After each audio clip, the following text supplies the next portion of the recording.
as an advertising major. And I'm currently an account supervisor at FCB Chicago. I'm pretty sure some of you may or may not have heard about it, but it's just the greatest agency in the world.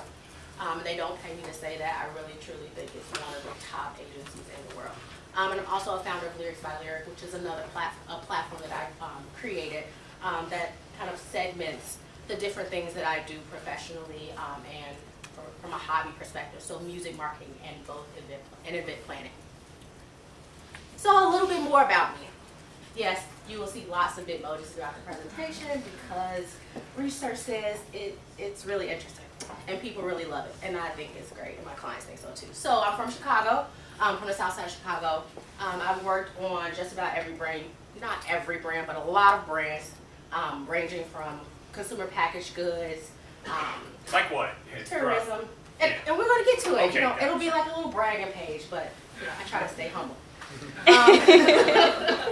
I do have a proven track record to build and manage brands and client relationships. So I'm an account person. I'm the day-to-day agency contact between the agency and the client. So always talking on the phone or running around the office like a crazy woman. I believe good music plus good food is good vibes. That's just my motto. I really love small dogs, very specifically small dogs, and Beyonce. I mean, that's enough. That's all. So just a quote that I always like leave people with is that success is not measured by the things you achieve for yourself, but it's truly measured by the impact you make on the lives of others. So I think that, you know, you're all freshmen right now and you're probably thinking, I'm just trying to get out of here. I'm not really trying to be, you know, like reaching back or like giving back, but eventually it comes a time where your success won't necessarily be measured by the different cool clients you work on. It'll truly be based on the success of others. So what I do, like I said, I act as the primary contact to the client. So I hold the team accountable. I'm the middleman. I'm literally the middleman between everything. So something goes wrong, someone's coming to me. Something's great, someone's coming to me. So it's definitely, you know, jack of all trades type of role. I manage the timeline to keep everything on budget. So like I said, if something's really bad, it's all my fault. And when it's great, you know, people are like, oh my God, you're so awesome. So cool companies, cool brands, that's what you guys want to hear about. So I started my career at Leo Burnett right after graduation. I actually, due to Steve Hall and the AAF Most Promising Minority in Advertising Award, I got to go out to New York like February of my senior year, got to meet with lots of agency folks, and I got a job offer on the spot, actually. Internship on the spot. Yeah. I literally just went in the room, talked to someone, they gave me an internship, and I was like, I think this isn't legit. Do you have like something I can like sign? I can show my mom that I came to New York for a real reason. That day is a stressful day for you guys. You literally go from like 9 to 6, and it's like, you see people coming out of the room either screaming or crying, like in happiness or sadness. So started my career, I was supposed to be an intern at Leo Burnett. 2 weeks before the job, they brought me in to interview for Allstate. I ended up doing a full-time position, so no internship. I was there for a couple years, moved out to LA, worked at a cool company called Trailer Park. It's like one of the largest entertainment production houses in Los Angeles. They do movie trailers, you name it, they do it. I did a lot of the in-house advertising and marketing support. And then I came back to Chicago where I started to shift gears a bit, and I worked at Momentum Worldwide, which is another IPG company, so sister agency to FCB. And I did a lot of experiential. So Final Four, any sports fans? Do you guys? Of course, okay. I was at the Villanova game, and I was responsible for the Orioles Slam Dunk Challenge at the Fan Fest. So that was a really big deal. Lots of fun, lots of Oreos, lots of pounds. And then I shifted to FCB, where I'm currently working on a pharmaceutical client. So just to take a step back really, really quick, and I'm keeping my eye on the time. That's okay.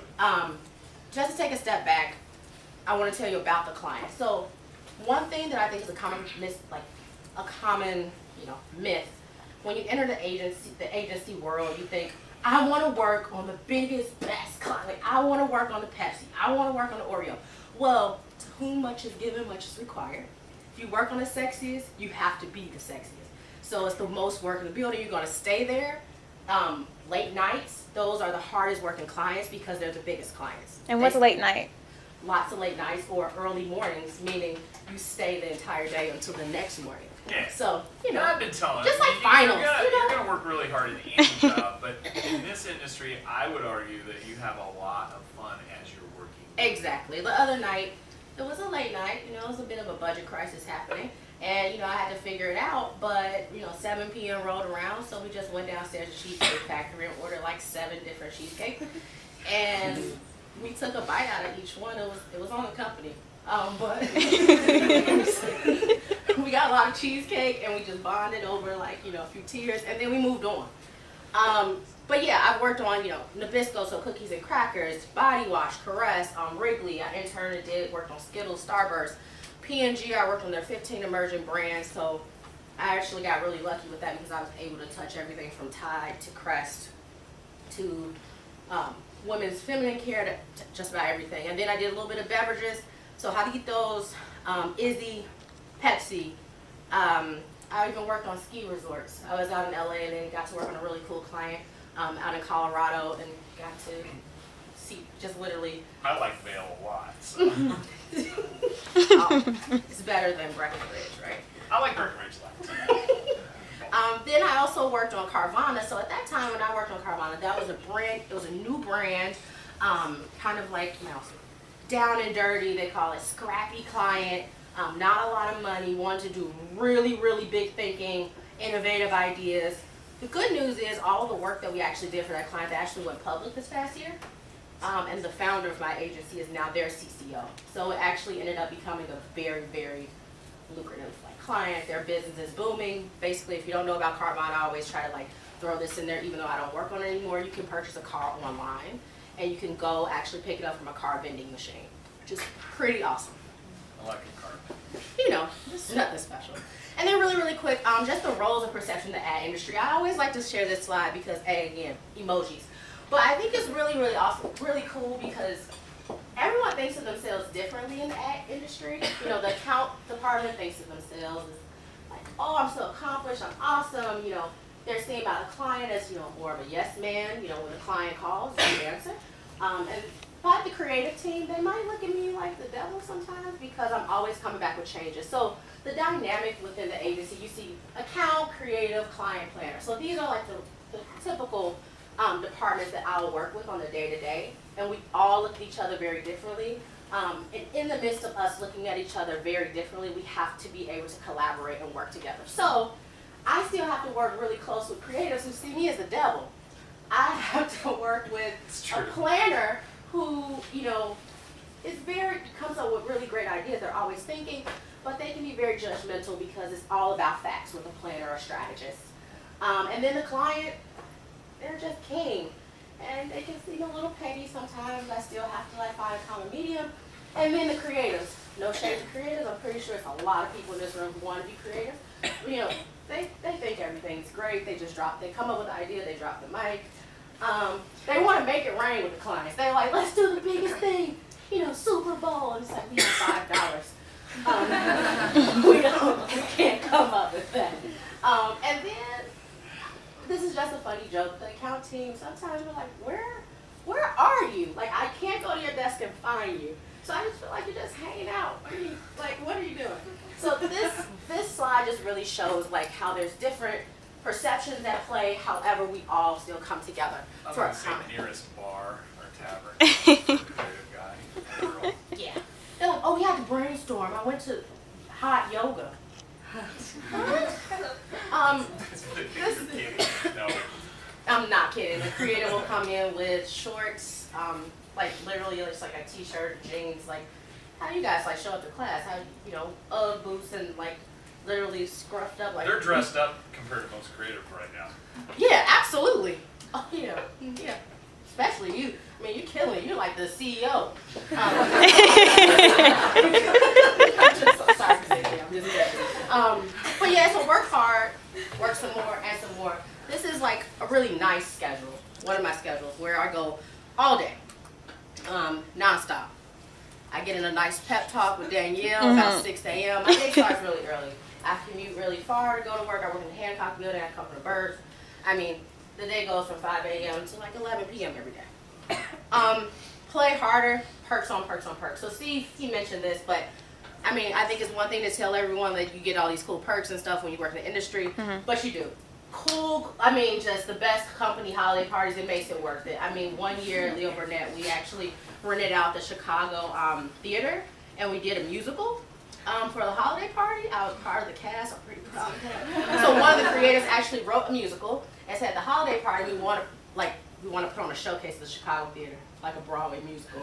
We learned a script on top of our day-to-day work, and then afterwards we went to the House of Blues. They bought out the House of Blues in Chicago, and we partied. The after party started at 2 p.m. and we left at 7 p.m. but it felt like we had been there for years. So that's just an example. And then discounts for events and entertainment. You know, you can always get a free ticket somewhere, Cubs tickets, or Final Four tickets, or one of my friends who works for the Pistons now. So you want to come to the game? Like, there's always a perk. Free food. You're hungry, someone has food. There's always a fancy client in town, and there's always a fancy lunch. The other day there were filet mignon, like burger sliders, just hanging out. Who ordered that? And who paid for it? Also, office culture, casual dress code, etc. So that, I just wanted to kind of paint the picture of like what I'm kind of like encountering on a day-to-day. Again, like I wanted to give you guys something so you can think about questions you want to ask. And then I want to hand it off to Danielle, who's going to give you a little bit on the flip side of like what she does, which is a bit different but similar. Okay, so I went to the College of Business, studied marketing and management, and during my time, basically, so I'll give my whole rundown. So I'm from the south suburbs of Chicago, went to a private elementary school, and then went to a public high school. My parents, both of them went to college. My mom studied in the College of Business, so I was just like, I'll just do what she did. And I wanted to do something completely different. So my parents, one works in health fields, one works in insurance. So me wanting to do marketing, totally different.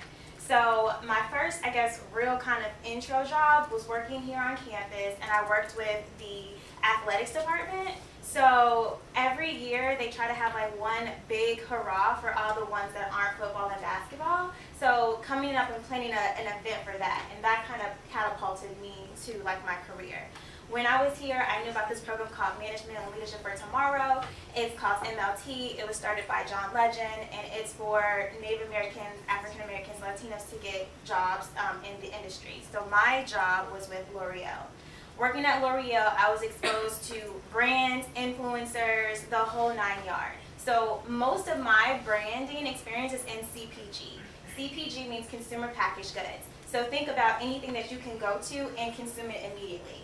So hair products, beverages, anything you get at Walgreens, Walmart, those brands is where I lie in and where I do best in. So after I worked there, so my specific jobs were working with Essie Nails, L'Oreal Technique, and Mazzani Hair. And with L'Oreal, this is tips for any guys and girls, when you go to a different city, say you go to Chicago or you go to New York, they actually accept people if you want to be a hair tester. So you can get your hair done for free. And so I was getting my hair tested every Wednesday. And now in Chicago, I still get my hair done, but now it's with Organic Root Stimulus because that's where their haircutters are. So wherever you go, you want to look and see who has like a corporate headquarter over here. And the people are, I want to say, very experienced. I think that the lowest like beautician that has to have at least 10 years of experience. So you can color, you can get whatever you want. So that's just a life hack. I'm going. You know.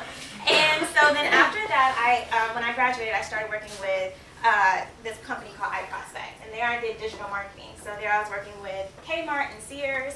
And it was okay. I was able to get Google AdWords certified, which I suggest that anybody can do. It's very simple, and they paid for it. I didn't really like it, so I went to the National Black MBA Career Fair, and I got a job with Coca-Cola and Walmart corporate. So getting in contact with like the AMA, the American Marketing Association, all those different ones, big organizations have one big career fair every year.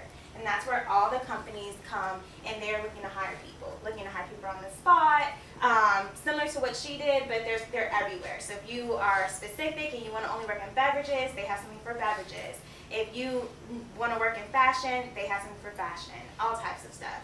So I went there, got a job with both Walmart in Bentonville, Arkansas, and I got a job with Coca-Cola in Orlando, Florida, so I chose Florida over Arkansas. When Coca-Cola, I have worked in 3 different areas. I started first in Orlando, then I went to Miami, then I went to Atlanta. Atlanta's where the headquarters are, so all roads lead to Coca-Cola in Atlanta. There, I've done 3 different things. So a great thing about working with a big brand is after 18 months, you can do whatever you want. And you can honestly, if you can apply and get the job, you can go anywhere. So I have people that were working in Miami, and then they decided to take Subway South America. So they're still based in Miami, but they get to go to like Brazil, Colombia, all those things.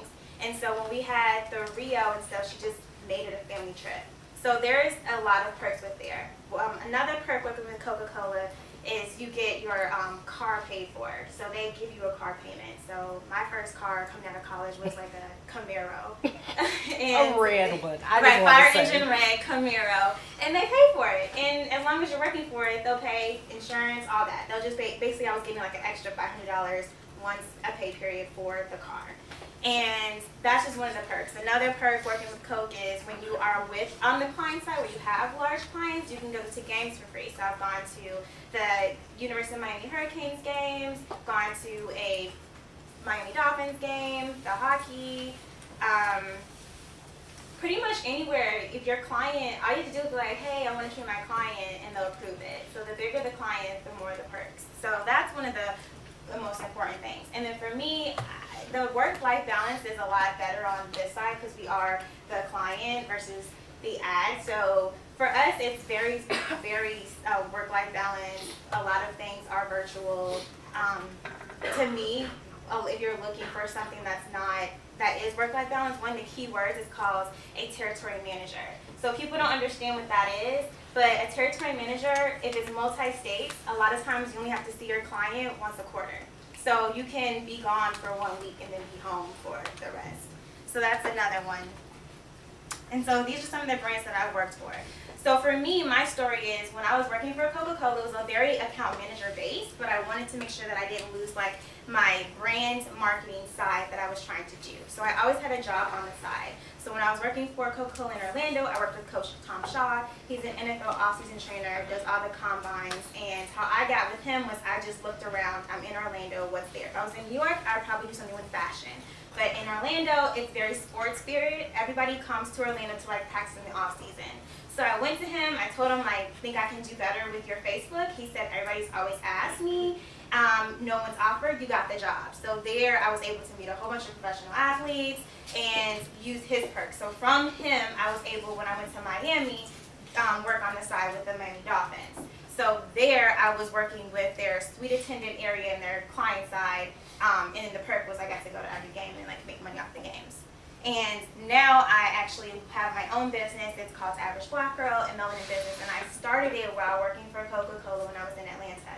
So there, I'm just taking everything that I learned at the corporate experience and I'm taking it and getting contracts. So from strategy, marketing development, website development, all of that. I actually have taught classes at Blue 1647. They're a tech and innovation center in Chicago. And We Buy Black is one of the, is a black on Amazon. So I've worked with them. K&K Consulting is one of my longest clients and things like that. So just kind of growing as I go. One of the perks of now is that I send contracts and I get to go. So my biggest thing that I did last year was I worked for, I went to Nigeria for a month and I worked for this place called Trace Niger, which is like the MTV of Nigeria, and I got to go to the Migos concert when they were there. So, latest concert of my life. And so I think we have to wrap up, so we're gonna just go to words of wisdom and questions. So one of the things that I would do, or that we both agree that we would do now, is we would start building our brand now.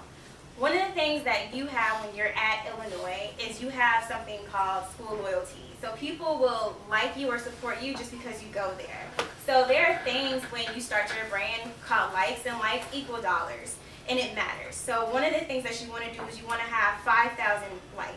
Why do people want to have 5,000 likes? Because once you start, there are platforms called FameBit where you can apply, and then say Nike will send you shoes, and then they'll pay you a minimum of $250 to post. But you can't even apply to that platform until you have that 5,000 likes. So even if you don't know what you want to do, you can start your public figure page and then just keep it and it's there. And then when you figure it out, you can change the name and keep going. Back to the client says, okay, but why? We have to work a strategy to provide strategic rationale. And then once we convince them to do the blue ad, we have to do it. So we can't sell anything that we can't do. I've been in a few situations where we sold something that was already trademarked and, turned into a $100,000 trademark.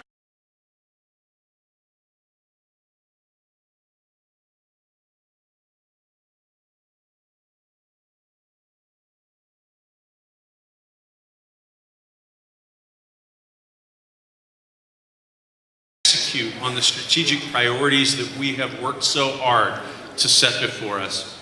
We will be providing more scholarships to our students to make our incredible business education accessible to an even more diverse and highly talented set of students. The brightest minds teaching and learning together, and the place to obtain a business education that cannot be matched. As a result of this gift, our 102-year-old college begins a new era. As a named college, we now have an identity that is going to create and already is creating an enormous sense of pride within our 60+ thousand member family. When it comes to making a difference, Larry and Beth dream big, and because they do, we can too. So it is my honor to introduce you to some members of their family. I'm not going to ask them to stand up, but I just want to recognize them all here today. First, Beth Gies in the back row over here is a 1989 graduate of the University of Illinois College of Agriculture. She has sitting with her their wonderful 3 children who have accompanied us all morning long and dealt with the questions from alumni and students and me. We have with us Lauren, Ryan, and Scott. We also are honored to have with us today Larry's mother, Rachel Gies. Thank you all for being here today.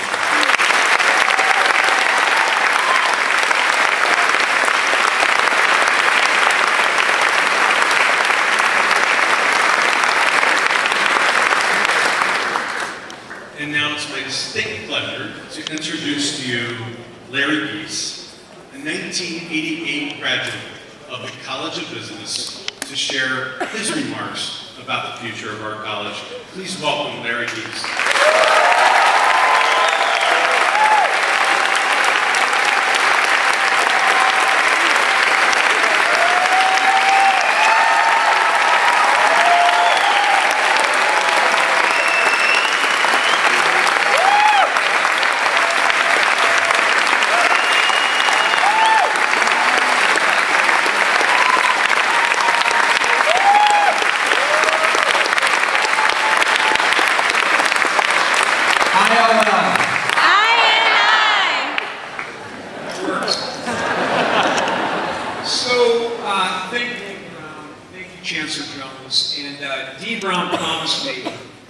If I would agree, because I was already bought in. I was in. I'm like, I'm going to help. We're going to make this happen. I sat down with Rob, sat down with the dean, sat with the chancellor. I'm like, I'm in. And they said, well, we want to use your name because there's 4 letters in it and we can fit it on a sweatshirt.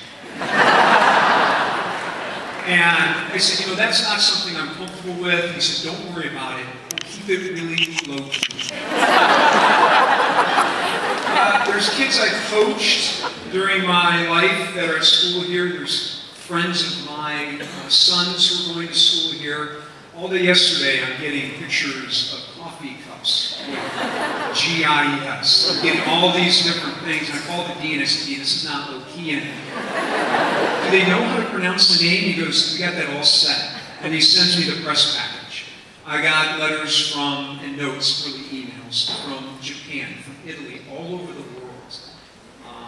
This was really a big day yesterday, and today is a big day.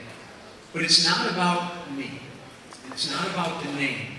It's about a commitment we're all making today.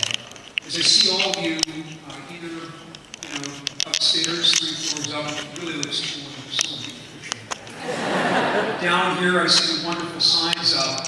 This is about a commitment that we are all making today. A commitment to create the greatest business school on earth.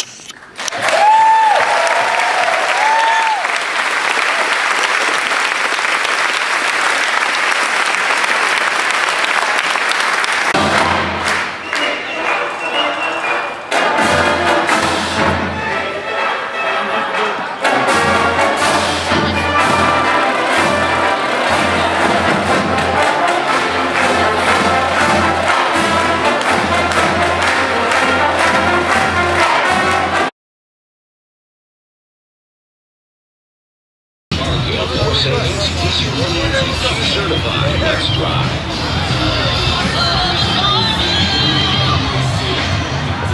Hey, it's me, your finest. What, you don't know what I sound like? You got a business?